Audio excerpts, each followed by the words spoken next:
Aquí nos encontramos nuevamente para la Organización TV, para todo lo que tiene que ver con el teatro iberoamericano, por sobre todas las cosas latinoamericano. Ahora nos hemos trasladado a México. Estamos con Ernesto Fuertes de la Ciudad de México y bueno, le vamos a preguntar todo lo que podamos en este tiempo que nos permite esta videollamada. Ernesto, ¿por qué Fuertes? Fuertes, ¿de dónde proviene el origen de tu apellido? Pues, ¿qué tal? ¿Cómo estás, Fabián? Es un gusto aquí estar aquí contigo en esta charla. Eh, pues bien, yo tengo el apellido de Fuertes por parte de mi papá. Él tiene pues descendencia francesa. Mi mamá es de Guerrero, era de Guerrero. Entonces la familia Fuertes viene de allá de Europa. No tengo bien como ubicada su origen, pero pues es el nombre artístico que decidí por parte de mi papá, porque posteriormente cambiaron mis apellidos y pasé a tener otros apellidos, Ernesto Ábalos Fuentes. Entonces quise mantener como esa identidad con mi padre y por eso fue que Ernesto Fuertes, como la marca, como el nombre artístico para darme a conocer en el teatro y en todo lo que haga artísticamente. Ya que bueno, están ladrando ahí los perros. ¿Qué perro tenés ahí? Sí, sí, pues es como una marca, como esa parte para presentar todo lo artístico que tengo, obras de teatro, las composiciones de música, poemas, todo lo que escribo, tiene esa firma de Ernesto Fuertes. No, te decía Ernesto que escuchaba que estaban ladrando los perros. Digo, ¿qué perros tenés? Sí, es un pastor, es un labrador. Esa es la verdad. ¿Te gustan los animales?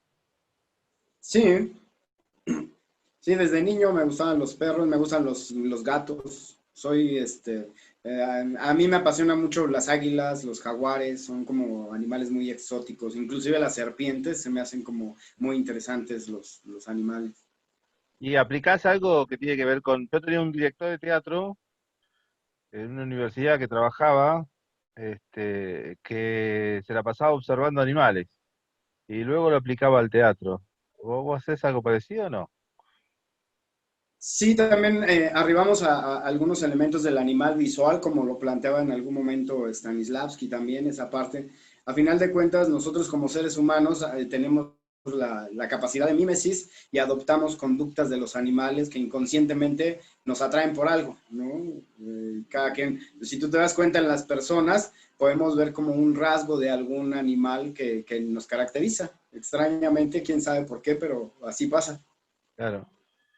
Yo hago, un personaje que es de Kafka, que es Memoria de un loco, y Ajá. es el mono que se transforma en hombre, y bueno, todos mis rasgos son muy simiesco, entonces hay una cuestión ahí también de animalidad.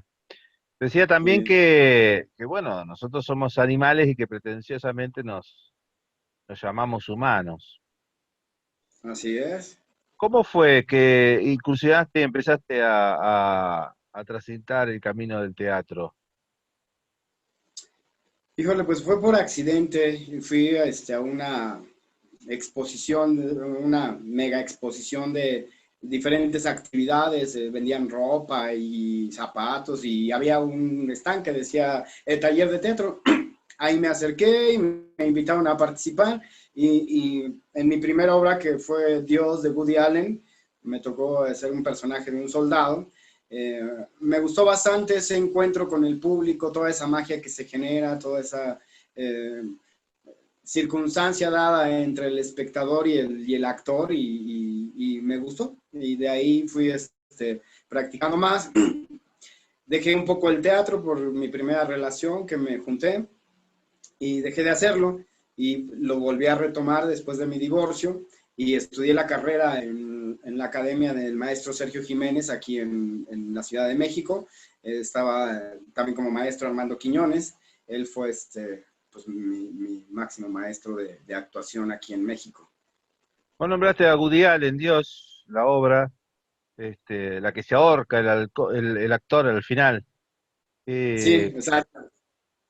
¿Tienen influencia del teatro norteamericano ustedes ahí que están tan cerquita de Estados Unidos? ¿O es al revés? ¿Estados Unidos tiene alguna influencia del teatro mexicano?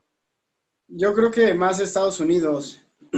Aquí tenemos más influencia de autores europeos, que es como más la invasión europea en el teatro que norteamericano. De hecho, casi es muy poco los autores que destacan aquí en México de Norteamérica. Yo porque Woody Allen, a mí su trabajo se me hace genial, ¿no? En ese sentido, pero casi no hay teatro norteamericano aquí en México. Ahí estaba la obra también, Muerte en el Callejón, en ese mismo libro, no sé si te tocó el mismo libro. Sí. Acá hay un actor que es Dion Weinstein, que fue compañero mío en el conservatorio, que él me acercó a Woody Allen. Trabaja mucho en México también, es un stand-upero, dejó el teatro para trabajar en stand-up. Dion Weinstein, mira, mira qué bueno, me hiciste acordar de Diego, tantos años que no lo veo. Eh, ¿Cuándo fue que decidiste, vos incursionaste, bueno, por esta cuestión de indagar y de búsqueda, pero ¿cuándo fue que dijiste, bueno, quiero tener mi propio grupo de teatro y quiero dirigir? Híjole, pues yo creo que fue esa necesidad de entender que es como diferente el trabajo del actor y del director, ¿no? El director tiene como más la posibilidad de generar una concepción y de expresar su sentir de la sociedad a través de un autor, ¿no? El actor en ese sentido está como un poco más limitado por el dramaturgo y por el director. Entonces, esa búsqueda de expresar ciertas inconformidades sociales que se están viviendo y darme cuenta de que el teatro es como un elemento muy importante en el despertar la conciencia del pueblo, ¿no? Entonces, por eso empecé a hacer obras con temáticas como de conciencia del uso del condón para el VIH, el asunto de el respeto a los derechos de las mujeres, del manejo de las drogas, todo ese tipo de teatro de conciencia social. Ahorita pues ya escribo más sobre la conciencia del ser, ¿no? Lo que uno quiere, no quiere, las perversiones del hombre. Acabo de escribir una obra que se llama Viaje al Mictlán, que versa sobre una mitología prehispánica del dios Quetzalcóatl, que baja al inframundo a recuperar unos huesos para formar la humanidad que somos nosotros ahorita. O sea, acabo de terminar ese texto y voy a empezar a montarlo. O sea, ¿cuánto tiempo pasaste como actor hasta descubrir que querías ser director? ¿Estabas en qué compañías? Pues he estado en diversas compañías de teatro.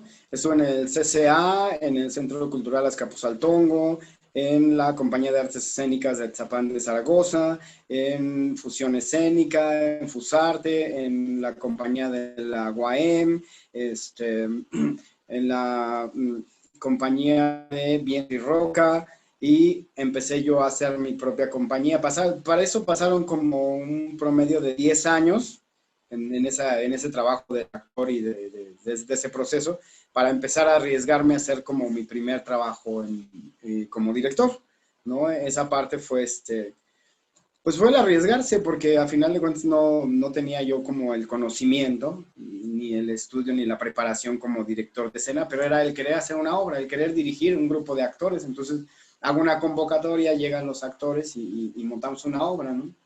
Ya después te das cuenta cuando analizas el video y dices, bueno, pues el director carece de un buen de elementos que tiene que prepararse el director, ¿no? Tiene que estudiar.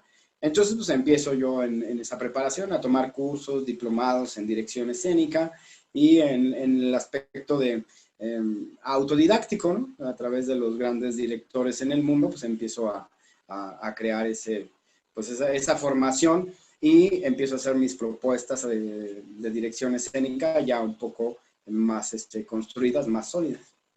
¿Y del director al dramaturgo? Yo creo que el dramaturgo fue el primero antes que el actor y el director. Ajá. Desde que estaba yo en la primaria, escribía yo historias, escribía yo cuentos, poesías, obras de teatro así cortitas, ya las escribía yo a los 11 12 años. Entonces, yo creo que fue el primero Ah, mira. que estaba en mí, ¿no?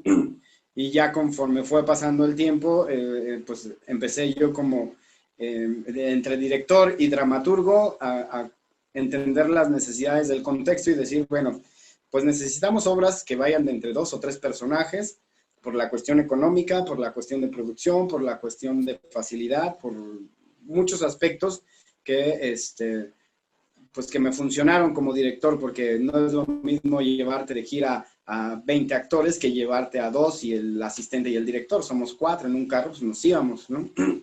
Entonces, es, el adaptarme a ese contexto, pues me empezó a hacer escribir obras pues más, más prácticas en la cuestión del teatro, tomando como referencia algunos textos como Esperando a Godot, este, y algunas otras obras que son de 2 personajes, ¿no? El holandés de teatro norteamericano, que son 2 personajes en un tren, ¿no? Y toda la historia versa sobre ellos dos. Entonces eso me hizo hacer un tipo de teatro, escribir un tipo de teatro que facilitara todos los procesos y pudiera facilitar la movilidad, ¿no? Porque pues no se saca mucho de una puesta en escena, entonces imagínate repartirlo entre 15 actores, pues era complicado, ¿no? Nos tocaba a veces hasta de 50 pesos a cada quien por repartirlo entre todos. Entonces, pues sí, nos fuimos adaptando. ¿Cómo es el nombre de tu compañía ahora? Mexican Teatro. Escúchame, ¿vivís del teatro o haces otra actividad? ¿Tenés otra actividad? No, yo me dedico nada más al teatro, doy clases de eh, expresión corporal, de dramaturgia, de actuación, de canto también, porque ahí en la carrera de actuación pues me hicieron pasar las materias de ballet, de jazz y de canto. Si no, no me graduaba, era de cajón. Entonces, pues aprendí esa parte del canto. Aparte, pues compongo canciones, escribo también canciones. Entonces, se me facilita el dar clases de canto Claro. a los chicos. ¿Cómo es el teatro mexicano? ¿Cuáles son las características? Este, obviamente que en diferentes regiones, ¿no? No es lo mismo estar en el DF que estar en Aguascalientes. Pero si vos tenés que hacer un paneo general del teatro en México? Pues yo creo que al igual que en muchos lugares está el teatro, pues, ¿cómo decirlo? El teatro eh, del Estado, ¿no? Teatro El Estado, oficial, el teatro oficial, y está ese teatro popular que pues yo creo que finales del siglo XX, con autores como Emilio Carballido, Vicente Leñero, Hugo Argüelles, retrataban una sociedad mexicana de clase media-baja, con todos sus problemas y todo su contexto social. Yo creo que ese tipo de teatro fue el que caracterizó a México a finales del siglo XX. En este nuevo siglo, pues hay como una búsqueda de una identidad del teatro mexicano, porque no la hay como tal. No te podría decir, bueno, nosotros tenemos este tipo de teatro con estas características.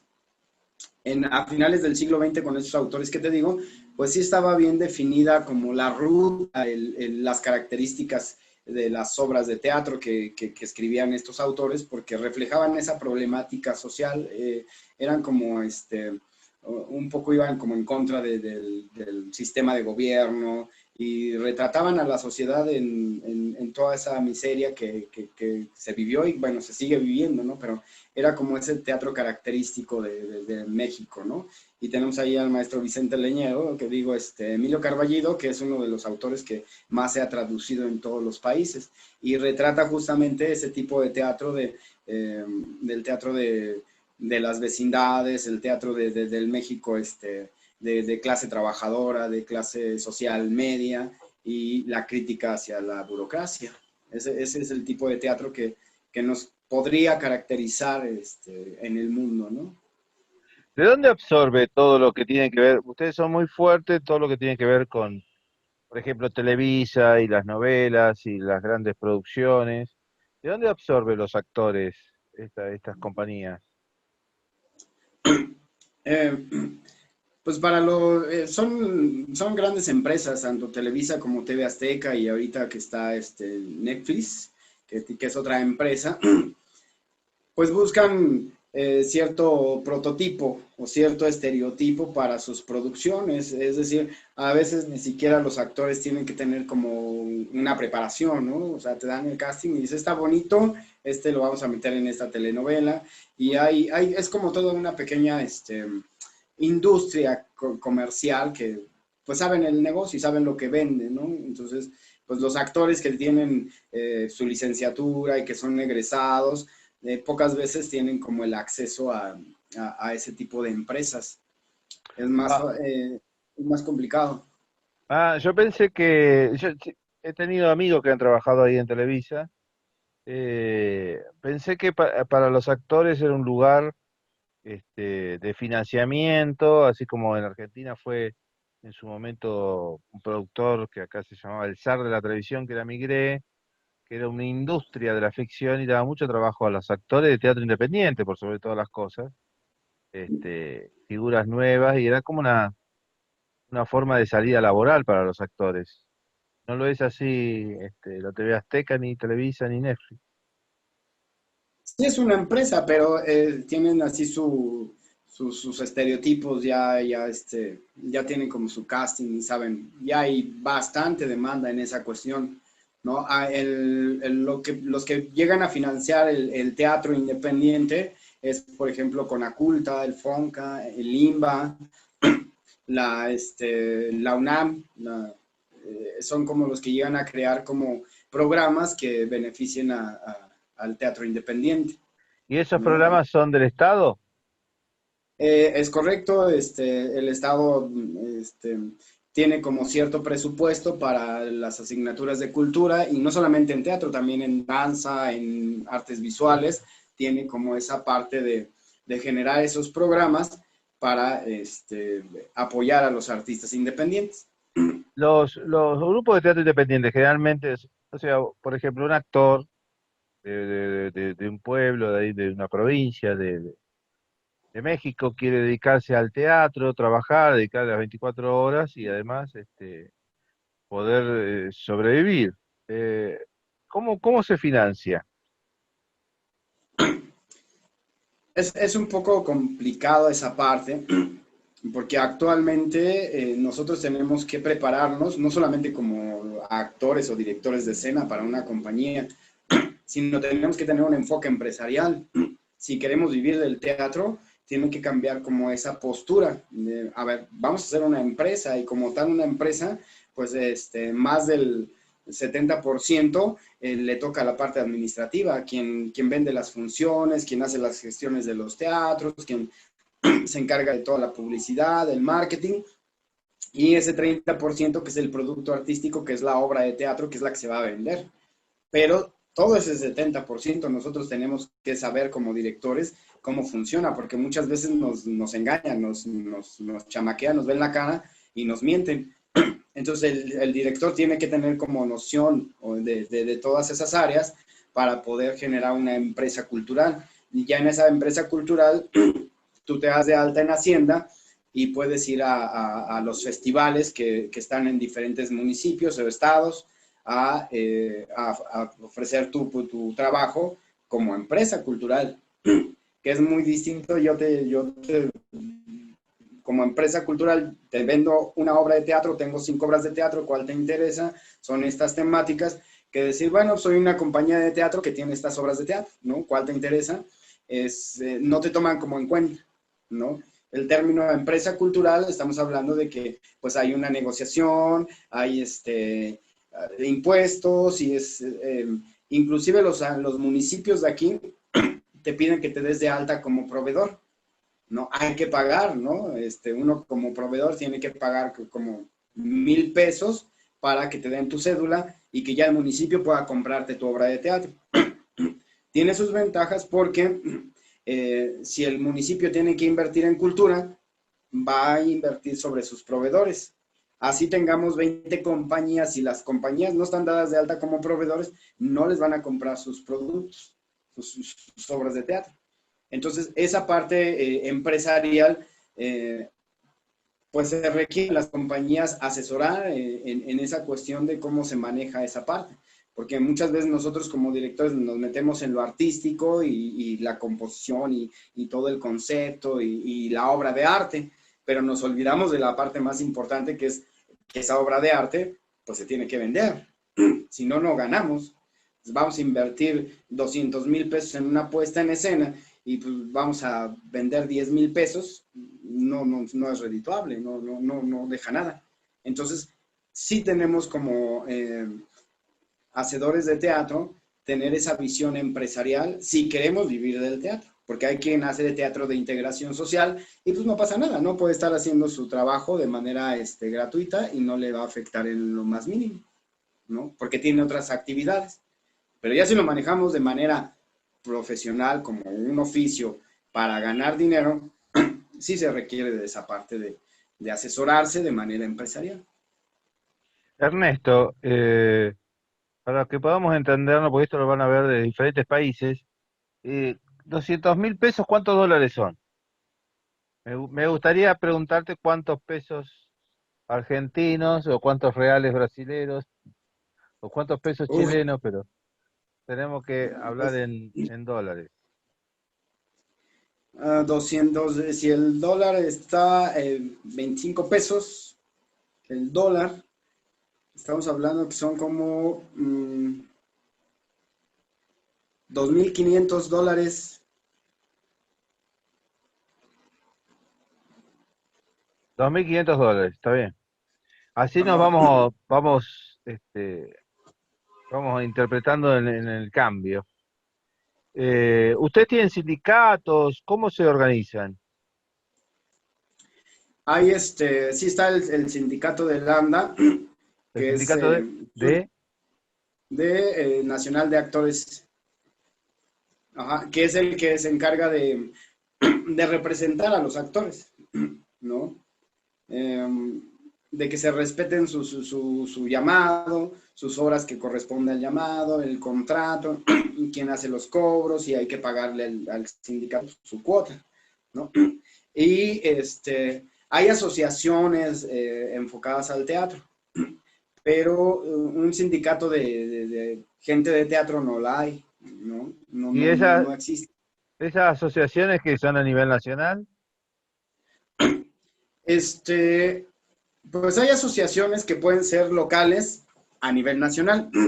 ¿Esto qué quiere decir? Que, por ejemplo, si yo hago una asociación aquí en mi municipio, puede tener el impacto y el alcance nacional y puedo intervenir con proyectos en Puebla, en Acapulco, en otro estado, y me da la facultad del gobierno de poder hacer ese trabajo en conjunto a nivel nacional, porque mi asociación está dada de alta como nacional. Y si la hago internacional, si yo hago una compañía de teatro internacional, yo podría tener una interacción con grupos y proyectos de otros países, así como recibir recursos del extranjero, igual de esa manera. Los grupos están organizados así, los diferentes grupos o las diferentes asociaciones están unidas de forma nacional? Fíjate que es un gran problema que tenemos aquí en México, la falta de unión entre gente de teatro, porque es, es como muy complicado esa parte de, chocamos mucho, se echan tierra unos a otros y eso es lo que nos da en la torre, porque no hay una unión. Tan fácil que sería, si somos 10 compañías, vamos a hacer un circuito de grupos de montajes, ¿no? Y nos vamos compartiendo el público que tenemos, pero no se puede, porque pues cada quien cree que su teatro que hace es la neta del planeta, ¿no? Y la verdad es que no es así, pero de repente los grupos tienen como esa visión, entonces creen que estamos haciendo nosotros el verdadero teatro y aquellos no saben lo que están haciendo y cosas así que no te permiten como, pues fortalecer esas uniones que te permitan crecer, que te permitan exigirle al Estado proyectos para que apoyen con recurso económico. No se maneja aquí así esa parte. No sé si allá donde tú vives, si hay como esa unión de decir, pues somos 20 grupos de teatro y nos presentamos al Estado y queremos tanto de recurso para financiar tantos proyectos. Sí, no es tan fácil, pero siempre nosotros acá estamos bastante organizados. Pero bueno, hay de todo también, ¿no? Como en todos lados se cuecen habas. Sí, es correcto. Ernesto, ¿cómo ves el teatro latinoamericano? Fíjate que bastante interesante en ese... a mí me empezó a llamar la atención desde haber estudiado un poco el teatro del invisible del maestro Augusto Boal de Brasil, el teatro del oprimido. Desde ahí me hizo ver ese enfoque del teatro de diferente manera, porque uno estaba acostumbrado al teatro europeo, ¿no? En la escuela pues te mandan a Europa, te mandan al teatro de Inglaterra, al ruso, pero pocas veces te dicen, ¿sabes qué? Pues hay un teatro en Argentina, en Brasil, en Chile. Entonces, pues yo creo que es un concepto de teatro que puede ser bastante poderoso en este siglo, en esa estética de transmitir pues su contexto, ¿no? Su contexto social y sus propuestas que tienen, ¿cómo explicarte esa parte de, por ejemplo, los cubanos tienen su teatro como con esa fuerza de espíritu, de esa pasión que tienen ellos, yo lo puedo caracterizar así, y por ejemplo tenemos los chilenos con ese arraigo histórico, con ese teatro que plasman en todo su contexto histórico a través de sus puestas en escena, las que he visto, y así ese, cada país tiene como esa vertiente de hacerse presente en el mundo, ¿no? De decir, aquí estamos, ¿no? Y que no sea como lo mencionaba Augusto Boal, que decía, pues es el teatro del invisible porque nada más lo vemos poquitos y no se sabe de él, sino que empieza a sobresalir el teatro latinoamericano. Y más en estos tiempos de la pandemia, creo que fue una apertura para que nosotros volteáramos y nos diéramos cuenta de que pues hay más teatro en Latinoamérica, ¿no? Y bastante interesante. Para mí fue genial porque pude interactuar con Brasil, pude interactuar con Chile, con Colombia. En este caso, bueno, estamos en esta conversación tú y yo, que es bastante maravilloso tener como estas posibilidades, ¿no? Entonces, para mí el teatro en Latinoamérica es su manifestación de que existe, de que está presente y de que es igual de importante que cualquier otro teatro en el mundo. ¿Cómo te manejas con la pandemia? El teatro y la pandemia. Pues adaptándome a la nueva tecnología, creando esa parte de eso que no teníamos antes de la pandemia, de que el teatro tuviera como esa publicidad, esa promoción o esa proyección que después de la pandemia se empezó a dar, que el teatro existe y que el teatro tiene una fuerza. Creo que cobró un poco más de fuerza el teatro con la pandemia, aunque no se ha llevado a hacerlo presencial, pero sí se ha hecho presente a través de todas las redes sociales, de decir, el teatro existe y el teatro está vivo y el teatro es maravilloso, ¿no? Y para que cuando ya sea presencial, pues tenga como un mejor valor, ¿no? En esa cuestión. Yo siento que esta pandemia nos ha ayudado para pues dar a conocer más el teatro, no para hacerlo, porque pues no, el teatro no se hace en una cámara, ¿no? El teatro se hace con público presente. Pero sí, Ernesto, sí pienso que tenemos 5 minutos para un mensaje final para todos los teatreros iberoamericanos. ¿Qué te gustaría decirle? pues que logremos solidarizarnos, que logremos esa alianza para fortalecer el teatro y darle como ese impulso y exportarlo al mundo, ¿no? Porque Yo creo que hay muy buen teatro en Latinoamérica que merece ser visto en todas las partes del mundo, no solamente en México o en América, sino que empecemos como a destacar en Europa, en Asia, con el teatro que se hace aquí en Latinoamérica. Que podamos participar en nuestros festivales que hacemos, que hagamos intercambio de los trabajos que cada país pueda hacer y que tengamos como esa visión de que el teatro ya no es como se manejaba antes, de que tenía como una personalidad, ¿no? Sino que el teatro sea de integración en el mundo y no decir, bueno, pues ese es el teatro de Brasil, el de México, es el de Chile, ¿no? Sino es el teatro de Latinoamérica, ¿no? El teatro que nosotros vamos a impulsar y que pues que logremos ese objetivo, ¿no? Entonces, compartir lo que hacemos, yo creo que es lo más importante y apoyarnos entre nosotros que hacemos teatro, porque ese ha sido nuestro talón de Aquiles, que no nos apoyamos, no nos tendemos la mano y yo creo que es momento de hacerlo para trascender, ¿no? Muchísimas gracias, Ernesto. Espero verte pronto, espero tenerte acá en el festival virtual en octubre con un espectáculo Claro que sí. tuyo. Vamos a estar recibiendo con los brazos abiertos. Te mandamos un fuerte abrazo y bueno, que esto pase pronto y esperemos vernos en Argentina o en México. Me parece perfecto. Muchísimas gracias y gracias a todos los que nos están viendo. Un saludo.